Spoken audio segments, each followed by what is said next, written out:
The night is Monday, July the 31st, 2023.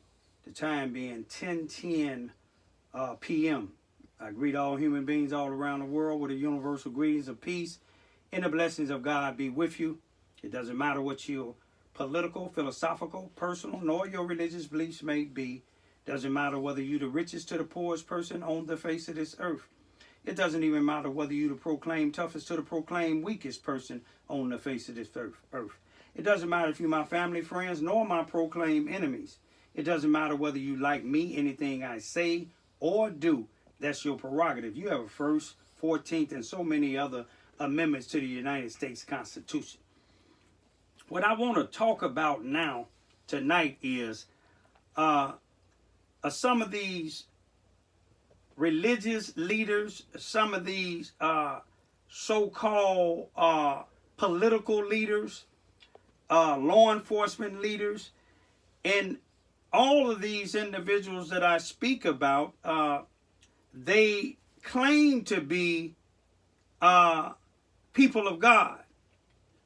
But we're going to see what Luke, the 10th chapter, the 30th through maybe the 37th verse say. I might read a little bit farther than the 37th verse. But I'm showing, what I'm showing right now is because in the background you see a bunch of religious people. In the middle you see a justice for Bryan Lamar Johns. It's been somewhat, I believe, 864 days since my son was found hung in Carbondale, Illinois, on Friday, March 19, 2021. And not NAM leader in Carbondale has tried to help me get justice. Not even the police. It never been put in the news, even though they said they had a death investigation. But after I get through reading this, I want to show you a meeting that the Carbondale United had this past last Thursday. Let me see. It might have been the 28th, somewhere around there, last Thursday, the day the 31st. We can go from there Monday. But I believe it was last Thursday they had a gun violence meeting.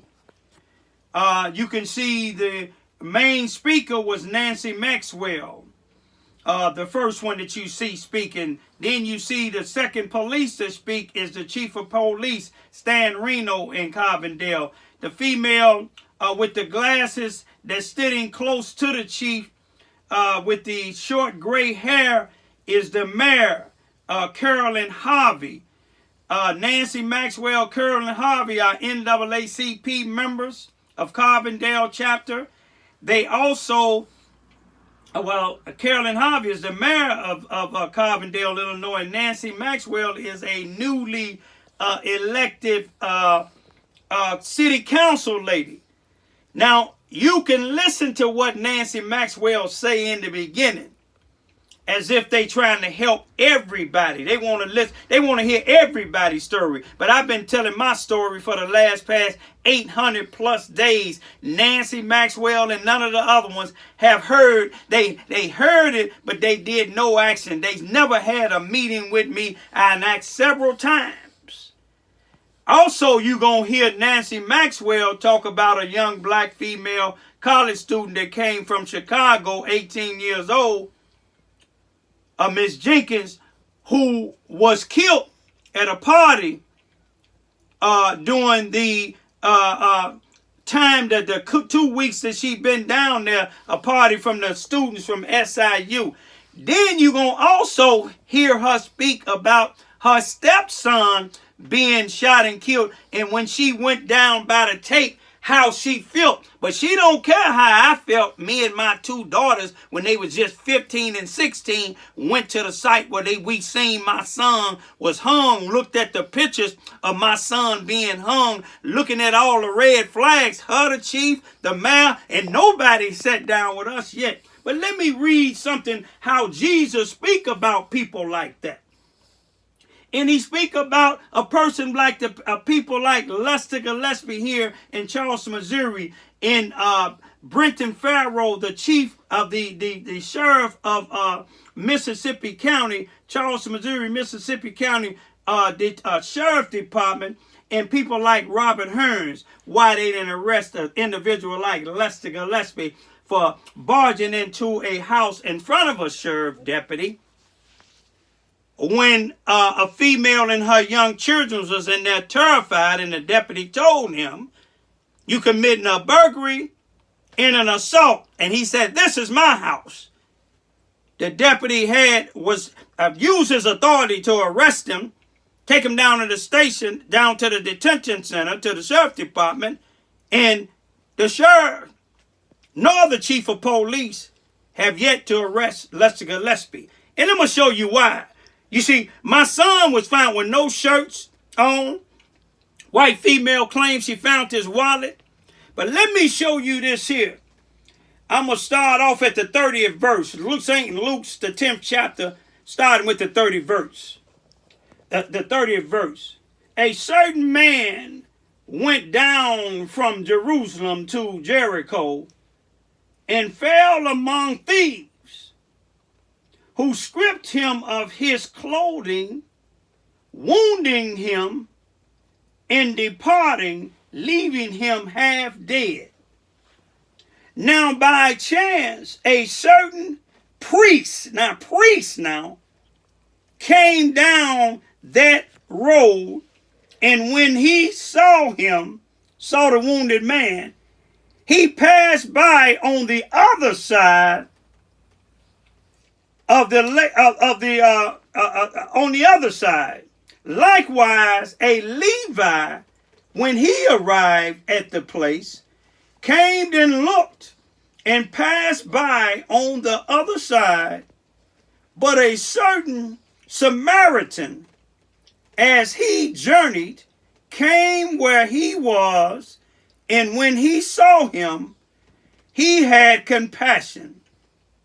So he went to him and bandaged his wounds, pouring on oil and wine.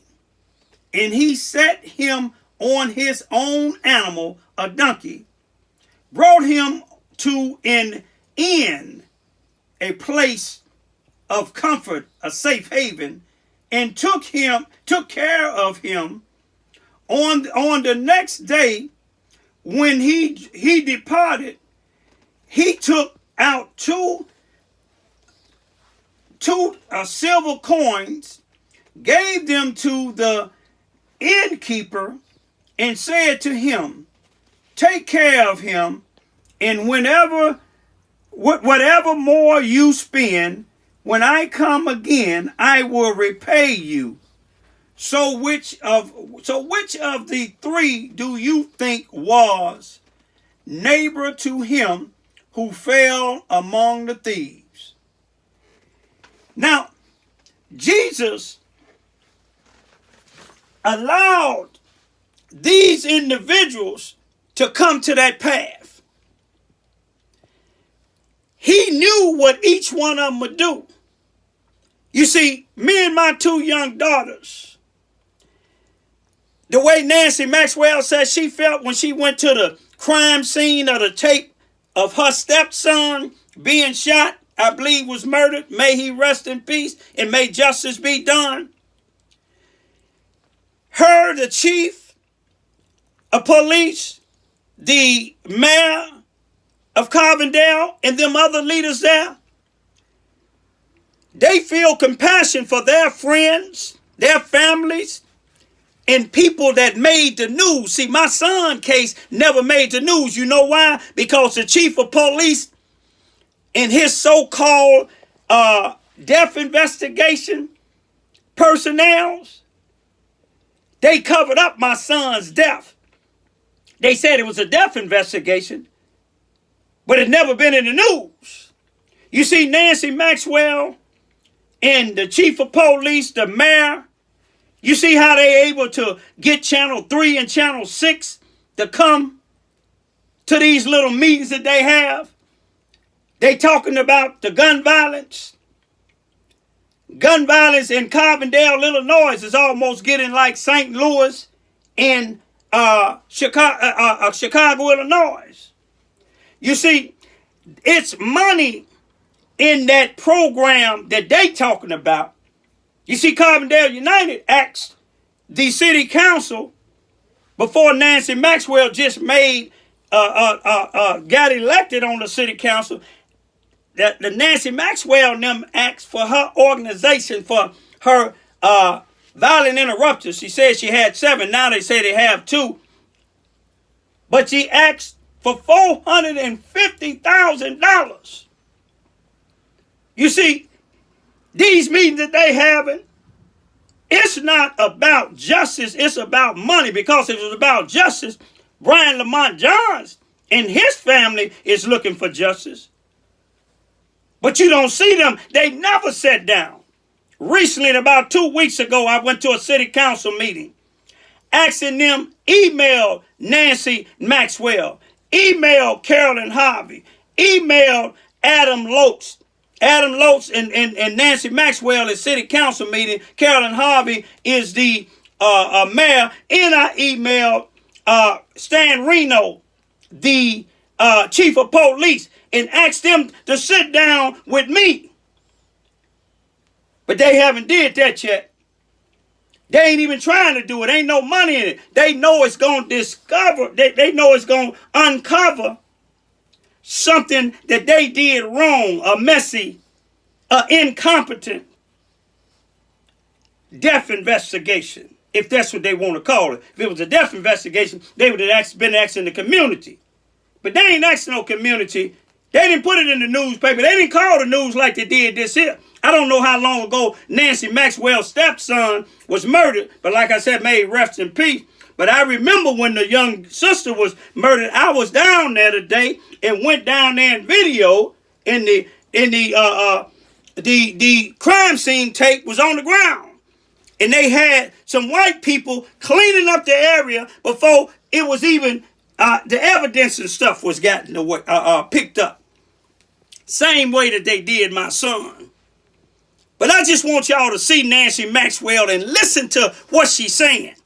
And ask the chief of police, ask Carolyn Harvey, why it's been 800 and something days and they ain't sat down with me and my daughters and them to have a meeting. Ask them why, since I filed a complaint against the police department on May the 11th, 2021, 800 and something days ago in the NAACP, which Carolyn Harvey, the mayor, is a lifetime member there. Nancy Maxwell was the chairperson of the criminal division who gave me the complaint, and I emailed it to them on May the 11th, 2021, and they yet to answer my thing. They told me they was waiting on the case to close. The case been closed since 2021. But that just go to show you, I don't care what nobody say. I don't care if you the priest of all priests. This Bible just showed how some of y'all are. This Bible is speaking of y'all that was in that meeting that know about my son, chief of police, Carolyn Harvey, Nancy Maxwell, and any of y'all other ones in there. Carbondale United, y'all are fake and a fraud. You see what I'm saying? And any member that see this video that I put on where Nancy Maxwell and the chief and them was there, ask him why she could talk about her stepson, but she can't talk about my son. You see, you know why? Because my son was homeless. My son was trying to fight drug addiction.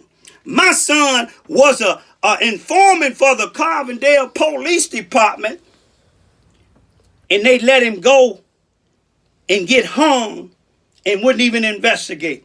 You know why Nancy Maxwell ain't interested? You know why Carolyn Harvey ain't interested? Because they are part of the city of Carbondale. They own the city council and they the mayor. Open up y'all eyes. I know y'all don't like what I'm saying, but let me tell you something. I don't give a damn, just like you don't give a damn about my son's death. Do you think I give a damn about y'all? But let me tell you about God. God got a reward for y'all. If he don't get y'all, he'll get your family. You see what I'm saying? Just like y'all let my son's death be put up under the rug. Me and my 2 daughters ain't. We gonna fight to the end, till our hearts stop beating. Peace be still. Gun violence in a local city. That community is trying to do something about it. Carbondale United held its 3rd Create Your Future Stop the Gun Violence meeting tonight. The people behind the group say the turnout tonight was better than they expected, and these solution-driven conversations are a big step in the right direction. As Local 6's Ariana Allen shows us, the destination is a much safer Carbondale for everyone. Almost 2 years ago, 18-year-old SIU freshman Keshawna Jackson was shot and killed at a party in Carbondale, Illinois. Her passing not only shook this campus, but also this community. It's a story that Carbondale United leaders say they've heard all too many times. It's everybody's problem. So everybody needs to come together to solve the problem. Nancy Maxwell is more than just the executive director for Carbondale United. Her stepson was a victim of the gun violence in Carbondale. It's nothing like going to that spot and seeing that yellow tape and seeing the sidewalk bleeding with blood. It's, you know, it's undescribable. Maxwell says these Create Your Future Stop the Gun Violence community meetings act as an outlet for people like her. It doesn't sound like much, but when you actually participate in one, it gives you life. At Thursday's meeting, community members Some of us picked one person, just one, to say, I'm going to be in your life whether you want me to or not. What a difference that would make. Carbondale Police. Structure for these kids is critical because, like you said, all of this trauma, all of the stress that comes from such disorder. And Other organizations discussed what they can do to solve the gun violence crisis in their community. Yeah, because a lot of times these kids are kind of just, for lack of a better word, accidents and not necessarily planned for, and there's a lot of violence that's already happening in the home, and they kind of get lost in the sauce. So It's a fight Maxwell says can't be fought alone. My goal is we can stop this. We can stop doing this. We can find better ways to communicate. In Carbondale, Illinois, Ariana Allen, WPSD, Local 6. Carbondale United plans to hold another Create Your Future Stop the Gun Violence meeting. They haven't set a date for it yet. To learn more about the group, head to WPSD Local 6. You get everything you need, sir. Yeah, is there anything else that you needed? I'm not leaving my property until we go leave together. Is there anything else? I don't even trust that with you. Is there anything else that you? Okay, why don't you trust her with me? First of all, hold on, wait, stop. You did. This is my house. You own the house, but you rent it, sir. Stop it. Listen to me, man. Fred. Yeah. Okay, go on do what you're going I'm to do. going to do what I'm doing. I'm taking a report. Yeah, and I'm going to call fire. I can call Bryan. Don't do that to him, because he ain't even done nothing. No, this is what you're doing. You getting I on opened to that door because everybody. she's in the way. But you getting She on was to standing behind us everybody. and committed an assault. You getting on to And a everybody. burglary because you can't go into your house if you've rented it to somebody. Let me tell you what happened, sir. You barged into the door. I seen it. The door was open. Y'all stop. The door was The door closed. was open, but she was standing right there. And I asked her, we coming in. Pushed it over. You said she was a Now we sheriff. can do this. You can leave or you can go to jail with me. How about that? Sir, listen to me, man. Okay.